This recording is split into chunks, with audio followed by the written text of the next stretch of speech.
A homecoming full of emotions for Tom Brady. How much did those emotions, though, factor into last night's win? The Dallas Cowboys have won 3 in a row, but are they legit Super Bowl contenders this season?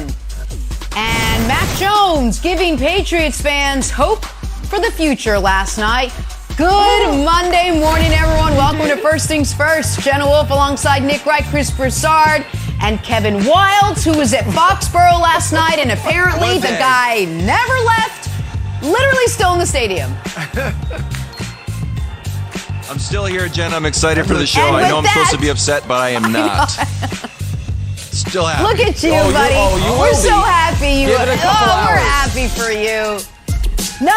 Don't let it sink in. He hasn't gone to bed yet. All right. So it was both Wildes' return to Gillette as well as Tom Brady's. And he was fired up for this one. Tight game on a rainy night up in New England. Just over 3 minutes remaining. Tom hooking up with another Patriot. That's Antonio Brown to get the Bucs in field goal range. That sets up Ryan Suckup from 48 to go up by 2. Pats had time to get in field goal range, though. But Nick Folks' 56-yarder for the win just hits the left upright. And the Buccaneers escape with a 19-17 win. And the scene that we all wondered about, Brady and Belichick after the game, hugging it out midfield. A lot of emotion there, no matter what they'll tell you. Afterwards, though, Tom Brady on what it felt like to be back. I tried not to predict what was going to happen and how I'd feel, and had a few emotional moments this week just thinking about all the people that have really meant so much to me in my life and that are a part of this community. And I'm just very grateful for, amazing time here. And like I said, my football journey took me somewhere else, but I'm really enjoying that, and great to get a win. 3-1, I know, to make it about the game, but 3-1 against a really good football team tonight's where we wanted to get done. You coached Tom Brady in practice for 20 years, but this is the first time you went ahead against him in a game. What was the experience like going? We went against Tom Brady every day in practice defensively. So it's not like we've never seen Tom Brady before. Was the experience of coaching against him in a game any different? They're a good football team. He's a great quarterback. I think that's all goes without saying. We've had a personal relationship, and for 20 plus years. So he drafted me here, and I've had a lot of personal conversations that should remain that way, and they're very private. And I would say so much is made of our relationship. And as I said earlier this week, from a player standpoint, you just expect the coach to give you everything he's got. And I'm sure as a player, that's what he was hoping from me. But nothing's really accurate that I ever see. It's all kind of, definitely doesn't come from my personal feelings or beliefs. And I have a lot of respect for him as a coach, and obviously a lot of respect for this organization and, all the different people here that try to make it successful. Tom Brady saying all the right things. Well, that on-the-field emotion spilled off the field as well. Sports Illustrated's Albert Breer tweeting that Belichick came into the Bucs locker room after the game for a private chat with Tom. Oh, to be a fly. All right, Kevin Wildes, you predicted a Patriots win. That was about as close as it could have come to being a win for New England. What are you feeling right now? What's going through? I guarantee it. Getting close. Don't water it down. It was a guarantee. It was a guarantee. Did I say it was a guaranteed victory or a moral victory? I'm not sure. No one knows. We're going to have to check the tape. So here's the thing. If you're asking me how I'm feeling, we don't record our shows. My head is spinning around in circles. It is up is down, left is right. I have no idea what's happening. The game starts, scene setting. Tom Brady is cheered. Then Tom Brady is booed. Then Tom Brady breaks the record and he is cheered. Then he is booed. Then the game ends, he is cheered. You have people wearing Tampa Bay Bucs jerseys. The whole thing is confusing. To the point where another thing is confusing was my guarantee of a Patriots victory may have been right, even though they lost, ? I said Tom Brady was going to be emotional and have a bad game. That was correct. I said this Bucs defense was totally overrated and Mac Jones would eat them up. That was correct. Mac Jones completed 77% of his passes, 19 straight at one point, almost won the game. I said that the Patriots defense, who you guys don't think is any good, would be excellent and shut down, keep this high-powered Bucs offense to a touchdown, couple field goals. That was correct too. Now, yours might be saying, Wildes, are you backing out of your guarantee and now claiming it was a moral victory? Not at all. I would never do that. But if some people do subscribe to moral victories, I did see the Cowboys rip off 3 straight wins after playing this Bucs team close, and the Patriots do have, I believe, the Cowboys, the Jets, and the Texans. Do I think that we're going to win 3 of those games and then look up and be like, wow, the Patriots are 4-3. Turns out they're pretty good. So do I feel sad? Are these raindrops or my tears? I actually feel encouraged and wonderful, Broussard. Wildes, and the people in the morning meeting can vouch for me. I was all set to come on here and cheer you up and give you major league props for that foolhardy prediction. I was going to sing your praises that, you know what? I don't think Tom Brady was shook as you said he would be, but he didn't play his best game. He clearly wasn't himself. And maybe my 2% prediction of the Patriots having a chance to win, maybe it should have been 5%. I was going to give you props. But now, I'm not, after that little performance just a minute ago, instead I'm going here. You were wrong. You were flat out wrong. All right? No moral victories. You think Bill Belichick wants a moral victory? You lost the game. I'll give you this. Brady wasn't bad, but he wasn't really good either. Remember that his numbers could have looked a lot different. There was a late there was a 44-yard pass to Antonio Brown that got nullified by an offensive lineman's penalty, and then at the end of the game, 2 passes in the end zone. I thought Antonio should have caught both of them. All right, so Brady, it could have looked a lot differently.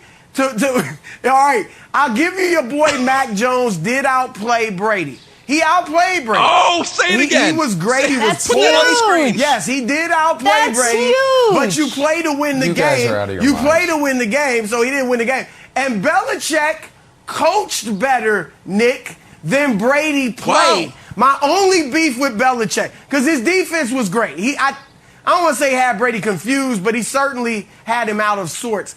But the only issue I have with Belichick, Nick, is this. Late in the game, 59 seconds left, 4th and 3. The way that Jones had been moving down the field, the depleted secondary of the Buccaneers, I think he should have gone for it. And here's why. Even if Nick Foles hits that field goal, right, the 56-yarder, that's 59 seconds left for Brady just to get in field goal position. And I'll go like Wildes. I would guarantee that Brady would have got them in field goal position, Nick, and won the game. So I think he should have won. Other than that, Belichick was great. Okay. All right. Listen, folks, sometimes people ask me a lot, like essentially, and they think they're being kind, but they're like, how'd you get on TV? Essentially, like, why are you there? And it's like, we know why Jenna's there. She's a multi-time Emmy winner. We know why Wildes is there. He had very popular and successful stand-up comedy specials on Comedy Central back in the day, and it doesn't hurt, he married into television royalty. So those 2 things. We know why Broussard's there. He's a multiple-time Pulitzer Prize winner. So, Nick, why are you there?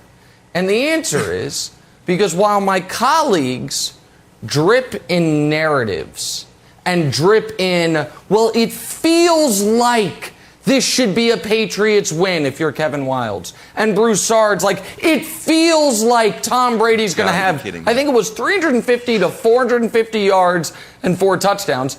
I sit here soberly and coldly and analyze the data and say, you know what? Tom Brady is going to play poorly for a lot of the reasons Wildes said. Broussard's going to be dead wrong about that.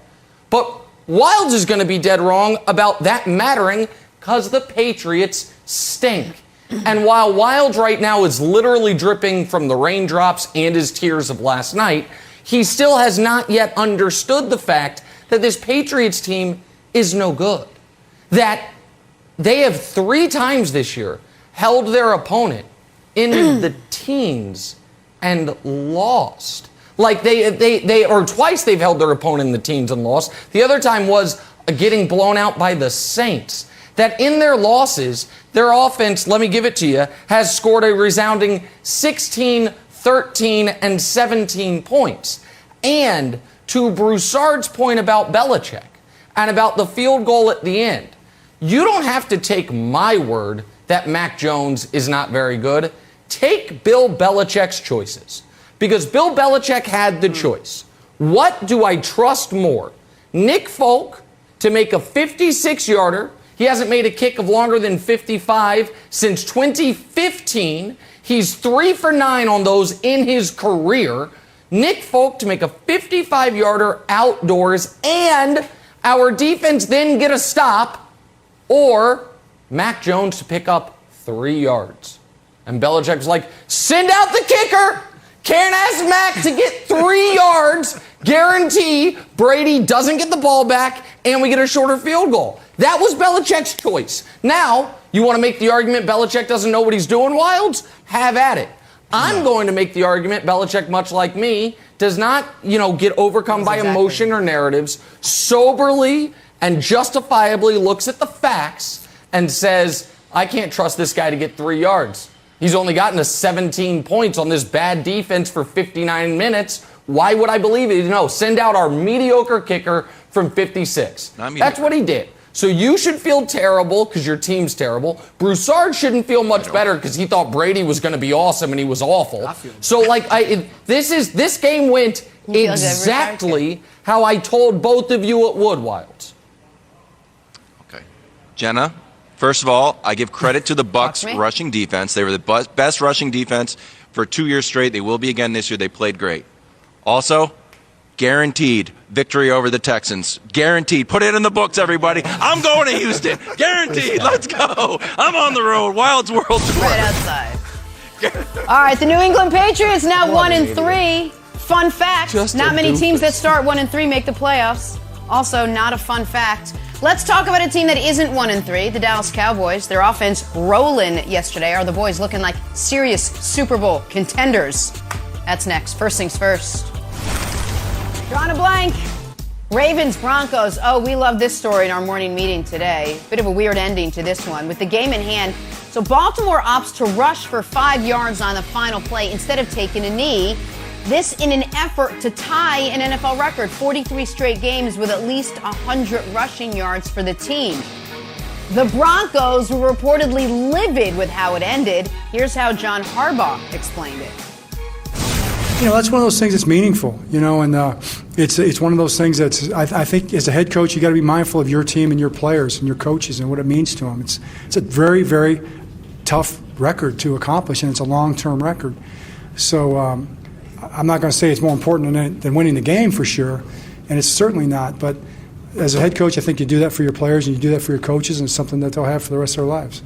I don't know what that say. I don't know what he was thinking. I'm like, we're going to take a knee right here? They're like, nah, we're going to go for it. I'm like, so he pretty much got the game still. Double A caught that pick in the back of the end zone. Congratulations to him, but I don't know what coach was thinking. Do you appreciate it, though? You wanted to get the record? I'm happy we got the dub. I'm not going to lie. I ain't really care about the record. I wasn't thinking about that. I was thinking about winning the game. This is insane. So Harbaugh's like, I did it for the players. Lamar's like, wait, what did we do? I don't even know that there was a record. Ravens tying the record for 100-yard rushing game set by the 1970s Pittsburgh Steelers. Long time standing, this one. So Broussard, Harbaugh opting for the rushing record over taking a knee was blank. It's fine by me. Fine by me, Jenna. Look. Lamar Jackson was just on the screen next to Franco Harris, the Hall of Famer. That wouldn't have been the case had Harbaugh not gone for it. Now look, all the killjoys, the spoil sports, the prigs out there, they'll say, oh, what bad sportsmanship. How could you do that? No, a football game is 60 minutes. And anything you do within the rules in that 60 minutes is fine. I hate it when Division I college programs or professional athletes complain, oh, they scored, the game was over. Why did they score? Why did they do this? Why did they do that? You're being paid to play football. If you don't like it, Denver, You're all upset, reportedly? Then stop them. That's what you do. So I am fine with it, and I'm with Harbaugh. That is a record that Lamar Jackson gets criticized for his supposed lack of passing ability, even though he's been throwing it pretty well this year. This is a testament to his greatness as a runner. So when you can say, not just him, but the running game in general, you can say you were the architect of one of the greatest running games ever, and there's proof. I'm here for that. So John Harbaugh, good job. Way to stand up for your players. Even if Lamar didn't understand it at the moment, Wilds, I like it. It was good. Okay. All right. Let's just assume Broussard is right. Then John Harbaugh should get out there and say, I wanted the record. Lamar, he said, it means a lot to our players. No, it didn't. Lamar literally said it didn't mean a lot. And Broussard, my other issue is this. Victory formation is an agreed upon formation. Hey, we're in victory formation, okay? The defense like, yeah, okay. Greg Schiano a few years ago, remember, he tried to jump the line and it was a national scandal. So he was like, hey, stop him. Like, all right, we'll blitz you, I guess, even though the game is over. I thought it was a weak move. I thought it was a selfish move from Harbaugh to say our players wanted it, and then Lamar said he didn't even know what was happening. I thought, never mind. And Nick, Grandma Wilds always worried about Lamar getting injured. So I hate to bring that up, but Grandma Wilds in her cardigan. I get nervous to put Lamar in unnecessary danger, which that was. Obviously, if someone would have gotten hurt, it would have been a disaster, but no one got hurt. And so the only repercussions are this. It's disrespectful to the Broncos. And this, to me, is something the Ravens absolutely unequivocally would not have done against the Chiefs, against the Browns, against the Bills, against the Chargers, against any team they thought they might have to face again. But they know what we know, which is the Broncos were a fraudulent 3-0. The Broncos are likely not going to make the playoffs, and that the Broncos are not going to see Baltimore again for another year. So if they thought at all we might be facing this team in the postseason, I don't think he does it. I think he does it like it's Denver. It's Vic Fangio, Drew Lock, and Teddy Bridgewater. Not worried about hurting their feelings. We don't see him at Christmas. We're not going to see him in the playoffs. So because of that, I think it was actually a bigger indictment on the Broncos as a whole, because I don't think there's any chance the Ravens do this against a team they might face again this year. But they believe, I think, what I believe, which is that they're not going to face the Broncos again. So to me, it was disrespectful in the real time and big picture to who the Broncos actually are, Jenna. All right, well, the Ravens can break the record a week from tonight when they host the Colts, who themselves picked up their first win of the season yesterday. Back talking Kyler and the Cardinals. Boy, they're the only remaining unbeaten team in the NFC. How about that? Is Cliff Kingsbury's team the best in the NFL? Discuss next. First things first. Time for On the No Huddle. Start with Mac Jones and the Patriots. Last night, probably the best we've seen from the rookie quarterback to this point. 275 yards, 2 touchdowns. Hey, Pats were right there at the end with a shot to win. Nick, did Mac Jones make you a believer last night? No. How about this? I'll believe in Mac Jones, maybe, when Bill Belichick does. Bill Belichick last night had this decision. What's more likely? Our mediocre, weak-legged kicker nails one from 56, and we prevent Brady from getting in field goal range. That's option A. Or Mac Jones picks up 3 yards. And Bill Belichick, with his 50 years of football experience, with his, as Wilds likes to say, 8 Super Bowl rings, because we count the ones from the Giants. With all of that said, let's go with the kicker and the defense rather than our quarterback picking up 3 yards. Guys, he is what he is, which is hopefully one day average. This is where we're at now. Where we're just, come on. Oh, okay. Every player, every quarterback in the league has lit the Bucs up. And all that you got to stand on is completion percentage, because it's like, well, did he throw a lot of touchdowns? No, he scored 17 points. Did he have a lot of awesome plays? No, he scored 17 points. Did he at least play a clean game? No, he actually threw the one interception of the day. So no, like, Belichick told you. Can't trust him to get 3 yards. Rather have Nick Folk try a 56-yarder. So no, I'm still not a believer in Mac Jones. I believe wholeheartedly. You can check the posters that I bought and hung up in my hotel room. Why are you paying posters in your hotel? You're only there for 24 hours. Doesn't matter. That's how much I believe in him. That's why. Broussard, and I know this is sort of like against sports analysis, but would the narrative be around Mac Jones be different if that kick went in? It would be totally different. Mac Jones was not on the field. Tom Brady was not on the field. If that kick went in, the only thing everyone would be saying, and it would be the truth, is that Mac Jones, a rookie playing his 4th game, outdueled the GOAT. That is the narrative. Now, just because the kick went in doesn't mean that is still not the truth. Mac Jones played great. He had 19 straight completions.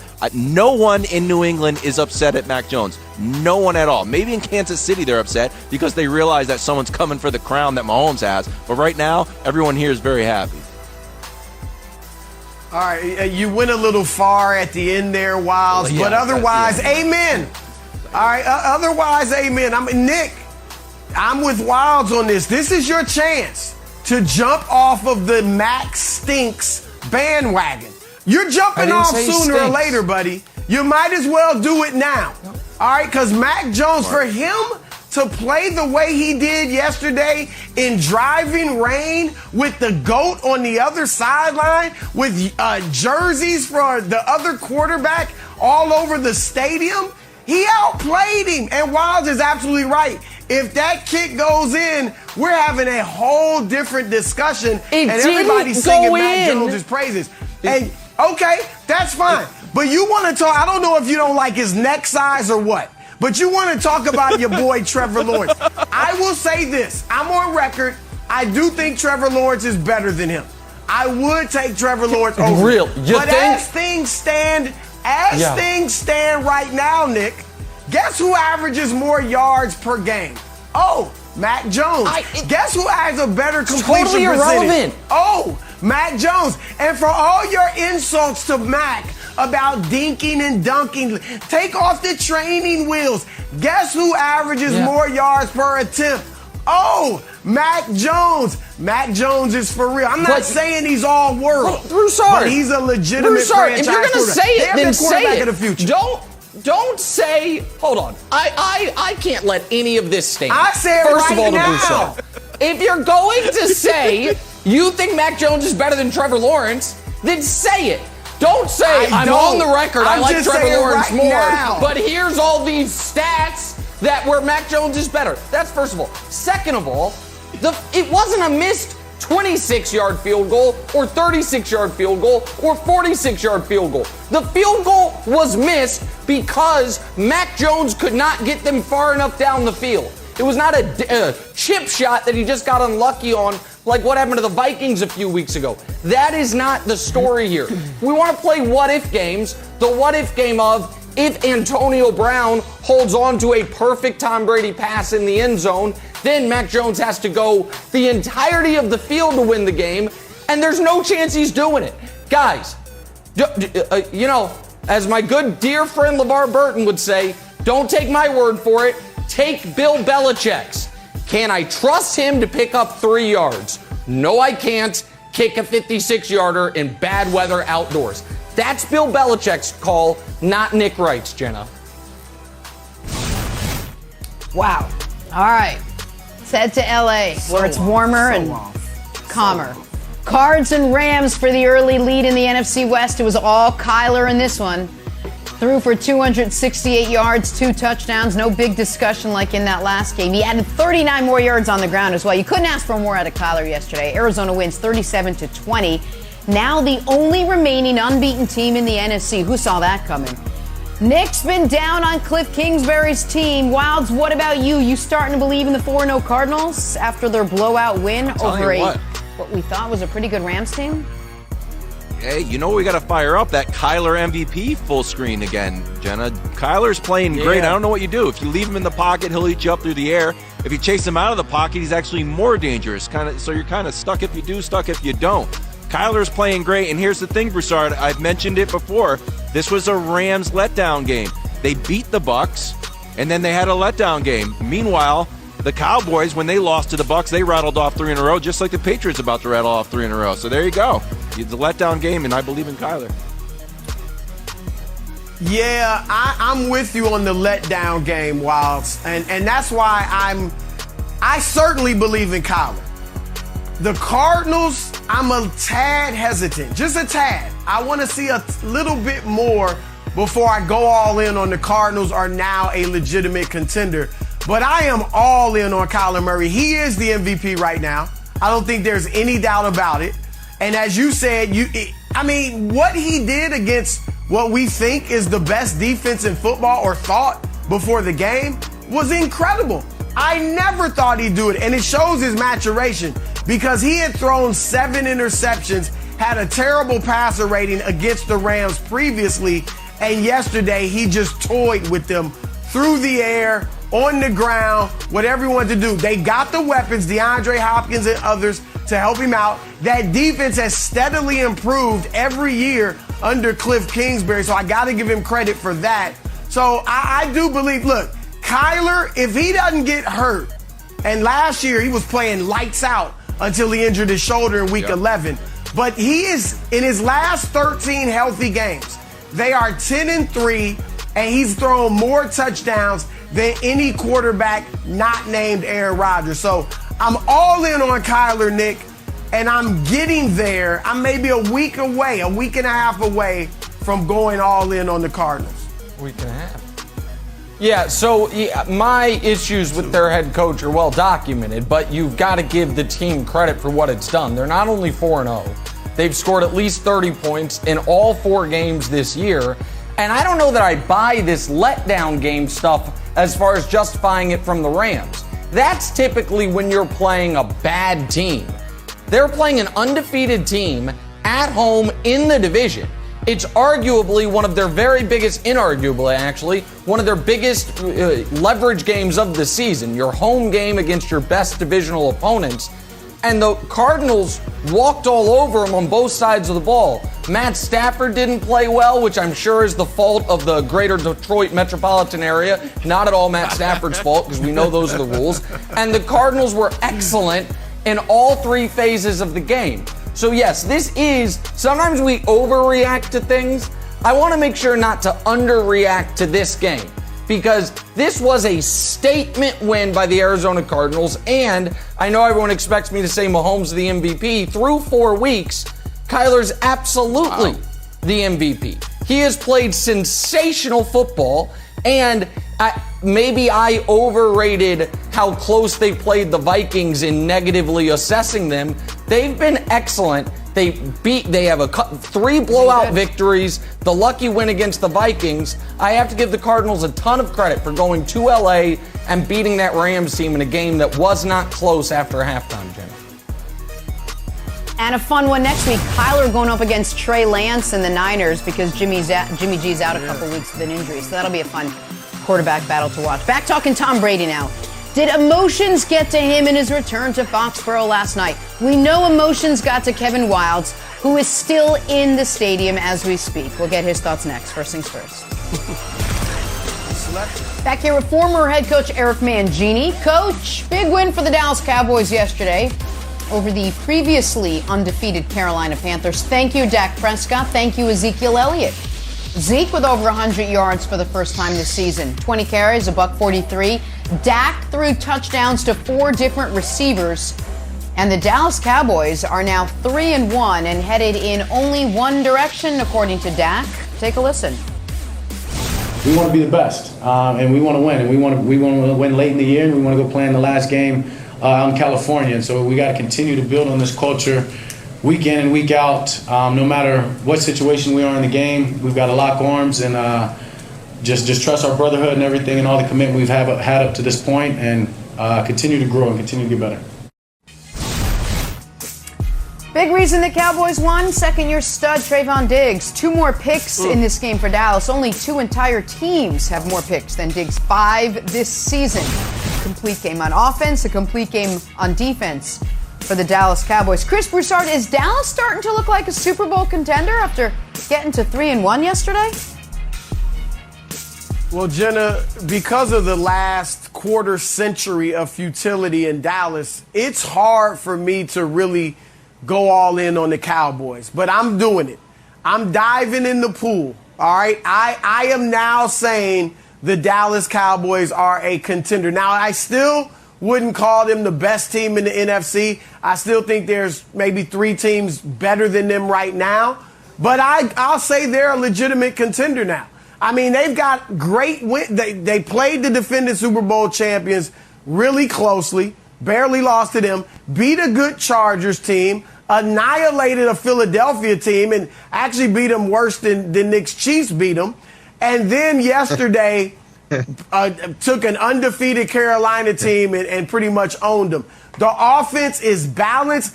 I firmly believe this, Coach, that the criticism of Ezekiel Elliott and the threat that everybody was putting out there of Tony Pollard being better than him has totally changed things for Zeke. And he is now motivated and running like he's a rookie trying to get a big contract in a few years. So the run game is great. They haven't even had to unleash Dak the last few weeks. When they need to, we know what they can do there. And then defensively, they're very good against the run.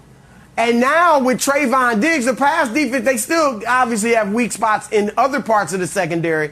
But Trayvon Diggs, I called him a Pro Bowler last week. I may have underestimated him. So, yeah, I think they're a contender, Coach, in the NFC. Well, Chris, when you look at the game plan, it's interesting that if you give Zeke the ball 20 times since 2018, they're 13-5. When it's all about letting Dak throw the ball and you know, what is it? Now we're going to let Dak cook and Dak whatever it is. There's a consistent formula in Dallas that wins, and they follow that formula, and suddenly they win. And if you keep giving him the ball and establishing the run, and even if you want to mix who you give the ball to, it opens up so many things for Dak. And it was interesting watching Dak's press conference. He was almost disappointed when he realized how few pass attempts he had, you know, as he's talking about it, even though he was really excited about the game. But this is the way that Dallas needs to go. And with that young defense, there are positive things that are happening, but running the ball and controlling time of possession really helps them too. And it's a complementary game plan that I know Nick hates because he only thinks people should throw the ball. I don't hate it. No, listen. And I was thinking about you when I was watching this game, and I was prepared to do this because unlike my dear beloved colleagues, Chris Broussard and Kevin Wildes, I can admit when I was wrong. And up to this point, I may have been wrong about Zeke. I said Zeke was done as a high-level NFL running back. I don't even care about the 40-plus yard run he had yesterday. There was a kind of mundane run on 2nd and 5 where he was hit a yard after the line of scrimmage and fought his way forward for the first down. And I was like, oh, I recognize that Ezekiel Elliott. That's the Ezekiel Elliott from Ohio State. That's the Ezekiel Elliott from his first year in football and the year after.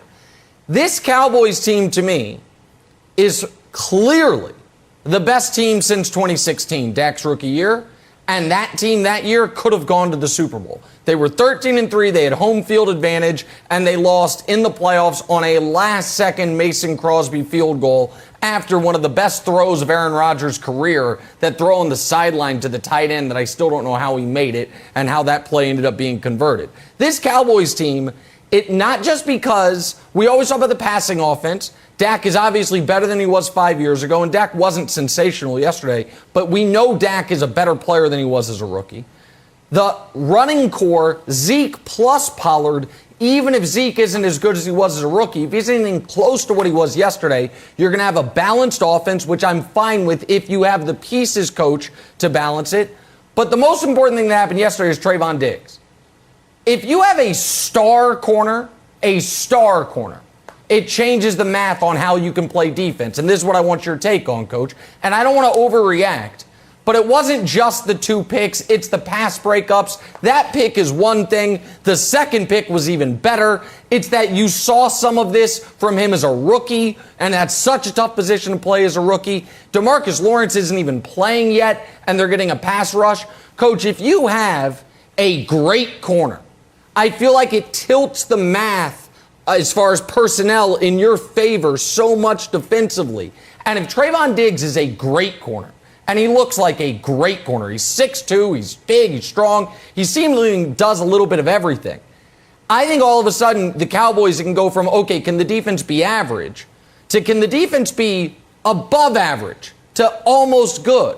And if it's that, plus what we know the offense can do, this is unquestionably a contending team in the NFC. Well, having a great corner is a fantastic tool because of what you can do with the rest of the defense. If you can either match him up on the other team's best player or put him on one side of the field and push the coverage, push the safeties to the other side of the field, that does give you a lot of flexibility defensively. We need to hold off on tagging him as great. There's a lot of really good things.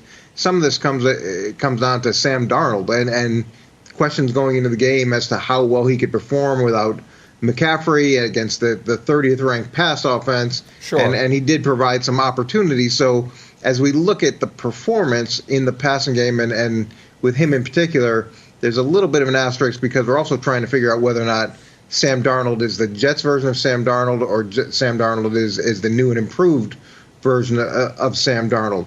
There are a ton of encouraging things defensively from Dallas, but there's a lot of work to go, and you have to protect that defense and not get caught up with no huddle and short or extending games through passing it a million times. You got to protect those guys as they're emerging. All right, I just quickly wanted to say this. Nick, that was cute what you said, but I can't let you get away with that, all right? You softened your past criticism of Ezekiel Elliott way too much for us to just let that go, all right? I said he and Pollard were thunder and lightning. And you said, oh, thunder and lightning. More like a distant, quiet rumble in the wilderness, some way far off land. That's what you call Zeke. You said he was washed. You didn't say he may not be what he used to be. So I can't let you sit up here in front of America on a Monday morning and just get away with that. Washed I just seems can't let you get strong. away with that. It doesn't sound like something I would say. Listen, but Zeke, here's what I'm not going to do just quickly. I could pull into the Chris Broussard patented book of tricks, which is when a player that I said is done plays well, say, well, you know why he did it? I motivated him. He's heard the criticism, and he was like, oh, I'm going to do it. I don't believe that to be the case. That's a good I just bag. think, listen, I might have sold Zeke. I might have sold my Zeke stock too early. We'll see. I'd like to see him do it more. But there were some powerful runs yesterday that reminded me of a young Zeke. And when you have that, plus Dak, plus the receiving core, and the defense, which looks really good all of a sudden, Jenna, this is the best Cowboys team since 2016, and that year they were 13-3. All right, well, this Cowboys team 3-1, 4-1 if you count the fact that they'll beat the Giants next week. Back talking Kyler and the Cardinals now. They took control of the NFC West yesterday. Big win over the Rams. Is 4-0 Arizona actually the best team in the NFL right now? That's ahead. First things first. Time now for stories to start your morning, sponsored by Ram Trucks, built to serve. And back to our top story, Tom Brady's return to Foxborough. Little Bucs, little Patriots. Closer game than we thought this was going to be. Just over 3 minutes remaining. Brady gets him in field goal range right there to former Patriot Antonio Brown. Then Ryan Succop's kick good from 48 to go up 2 points. The Patriots, they did have time to get in field goal range, but Nick Folks, 56-yarder for the win, hits the left upright, and the Buccaneers escape with a 19-17 win. And then the old reunion at midfield. Don't blink, though. It's the hug heard around. Okay, it's over. Well, no matter what they'll tell you, there was some emotion there. After the game, Tom Brady and what it felt like to be back. I try not to predict what was going to happen and how I'd feel, and had a few emotional moments this week just thinking about all the people that have really meant so much to me in my life and that are a part of this community. And I'm just very grateful for, amazing time here. And like I said, my football journey took me somewhere else, but I'm really enjoying that, and great to get a win. 3-1, I know, to make it about the game, but 3-1 against a really good football team tonight's where we wanted to get done. Well, some of the on-the-field emotions spilled to the off-the-field emotions. Sports Illustrated's Albert Breer tweeting that Belichick actually came into the Bucs locker room after the game for a little private chat with Tom. Love to be a fly on that wall. All right, Kevin Wildes, you predicted a Patriots win. It may have been a moral win, but it was a win nonetheless. That was about as close as it was going to get to have come to being a win for New England. You're there at Gillette right now. I'm sure you have not gone to bed yet. The emotions are flooding through you. Tell us what you're feeling after what you saw last night. Well, Jenna, I'm feeling like a passenger on Captain Sully's plane.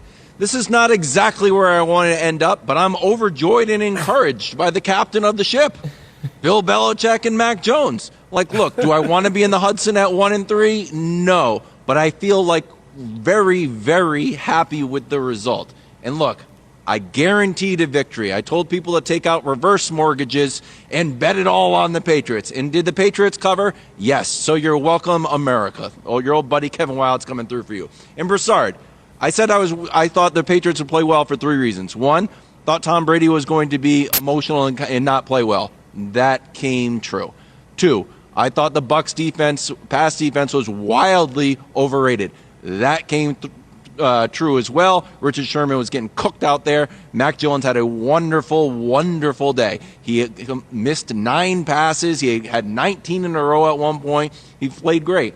Number 3, our pass defense was great. The Patriots defense is good, and we don't even have Gilmore back now. So look, do I believe in moral victories? Maybe.